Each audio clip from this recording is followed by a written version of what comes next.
Good morning. Positive for today.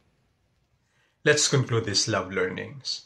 At kung nung Miyerkules nga pinag-usapan natin na dapat buo at independent tayo kung sakaling papasok na tayo sa isang relasyon, ngayong araw naman, ang positive ko ay dapat talagang kilala natin yung sarili natin upon entering into a relationship. Self-consciousness sets a strong foundation for a healthy relationship. We must know how to understand our own values, our goals, what we want in a partner, or in a ministry or institution we want to enter. Well, of course, knowing ourselves takes time, but don't rush it. Sabi ka ni Kuya mo Jason Miraz, love is blinding when the time is never right.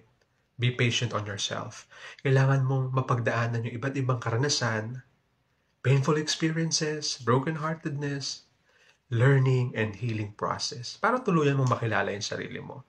Because when you already know yourself, you will also know what kind of relationship you want to enter. Kaya gaano man kahirap o kadali yung isang relasyon, lagi kang nakaangkla sa iyong core. And that core is unconditional love. Just how Jesus loves.